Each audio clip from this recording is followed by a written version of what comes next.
What if I told you a company just posted the best quarter in its history, finally hit profitability, and the stock crashed 26% in 3 months? This is the kind of market insanity that creates generational wealth or destroys portfolios. Welcome back to Smart Stock Sam, where we decode Wall Street's biggest contradictions and uncover opportunities hiding in plain sight. Today, we're diving deep into SoFi, because right now, at this exact moment, we're watching a critical level test that could determine whether this stock rebounds or breaks down completely. This is the question everyone's asking: is SoFi about to rebound? And by the end of this video, you'll know exactly what to watch for, what levels matter, and whether this is the setup of the year or a trap waiting to spring. Here's what makes this situation absolutely wild. SoFi just delivered a quarter for the record books. They achieved GAAP profitability, the gold standard that proves a business is truly self-sustaining, and they crushed expectations across every metric that Wall Street watches. Yet despite this performance, the stock fell 6.3% the day after earnings. Think about that. Better results, lower stock price. We're watching two trend lines moving in opposite directions. Revenue and profits climbing sharply upward while the stock price keeps sliding down. This isn't about the business failing. This is about something far more interesting, a battle between operational reality and market psychology that's creating either a massive opportunity or a dangerous trap. Let's talk about what SoFi actually delivered, because these numbers are staggering.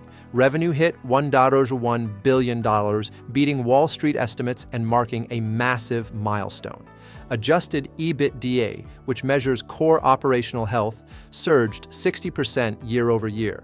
That's not incremental growth. That's explosive expansion. And here's the kicker. They posted $173.5 million in net income using GAAP accounting standards. This isn't some adjusted number where they back out expenses. This is real, audited profitability. This isn't a one-time fluke either. Management is projecting 30% revenue growth for the full year, which in this environment is remarkable. While other fintechs are struggling to survive, laying off employees and slashing targets, SoFi is printing money and accelerating. But there's a mechanism behind this success that most investors are completely missing.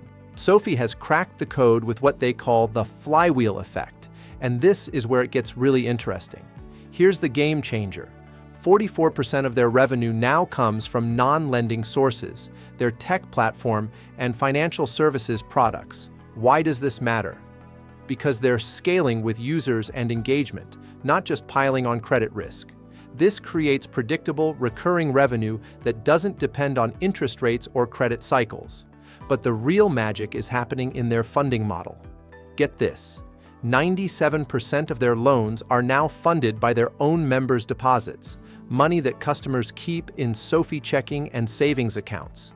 This saves them roughly $680 million a year compared to using outside credit lines. To put that in perspective, that's nearly 70% of their net income coming from funding efficiency alone. That's not incremental improvement. That's a completely different business model that creates a massive competitive moat, and it's the engine driving these record profits while competitors burn cash. So here's the million-dollar question. If the business is executing this well, why is the stock getting hammered? 3 reasons, and they're all critical. First, the dilution hangover. SoFi raised $1.5 billion in December, adding millions of new shares, and investors are spooked that their ownership stake got watered down. Even though the company says they'll use this capital for growth, shareholders are worried about their piece of the pie getting smaller. Second, we're looking at a 45 times forward earnings multiple. For a profitable high-growth fintech, that might be justified. But here's the problem. That's a premium valuation with zero room for error. One earnings miss, one disappointing guidance, and this thing could crater 20% or 30% in a single session. Third, and this is the big one, SoFi is fighting history and investor trauma. 70% of their lending is still personal loans, unsecured debt that goes bad first when the economy weakens. Investors who got destroyed by failed fintechs in 2022 and 2023 are terrified of what happens when unemployment ticks up and defaults spike. They've seen this movie before. Now let's get tactical, because right now SoFi is sitting on a razor's edge. The current price is around 22.60, and there's a critical support level at 22 Boidsures that absolutely must hold. We're talking about the 200-day moving average, a line in the sand that separates a healthy pullback from a technical breakdown. Short interest is sitting at 9.25%, over 115 million shares betting this goes lower. But here's what's interesting. The options market is pricing in volatility without predicting collapse. This tells us the big money is expecting wild swings, but not necessarily disaster. This brings us to the catalysts that could flip the script entirely. And pay close attention here, because these are the specific triggers that could ignite a massive recovery. There are three major factors converging right now. On the macro side, watch the labor market like a hawk.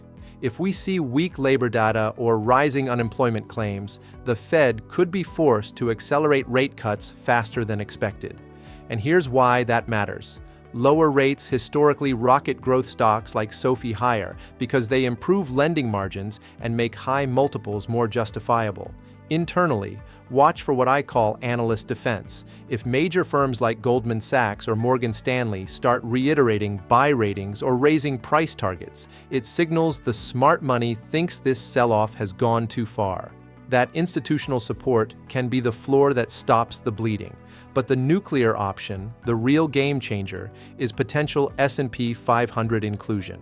We could be just 30 to 40 days away from a decision that would force massive index funds managing trillions to buy millions of shares regardless of price.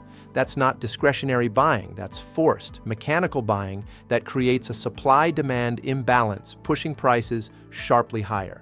Here's my final take, and this is critical. SoFi is executing with surgical precision, but it's trapped in a perfect storm of profit-taking and historical skepticism. This is a strong business inside a distrusted stock. For anyone watching this closely, here's what matters most. That $20 level must hold. If we break below the 200-day moving average, we're looking at a technical breakdown that could accelerate selling. But if that flywheel keeps spinning, if we get softer labor data, if those catalysts start triggering, the gap between what this business is actually doing and what the market thinks it's worth will eventually close. And when it does, the move could be explosive. That's the SoFi setup. A critical test happening right now at a level that determines everything. If you found this analysis valuable, smash that like button and subscribe to Smart Stock Sam for more deep dives into the market's biggest opportunities. What do you think? Is this a rebound setup or a trap? Drop your take in the comments. I'll see you in the next one.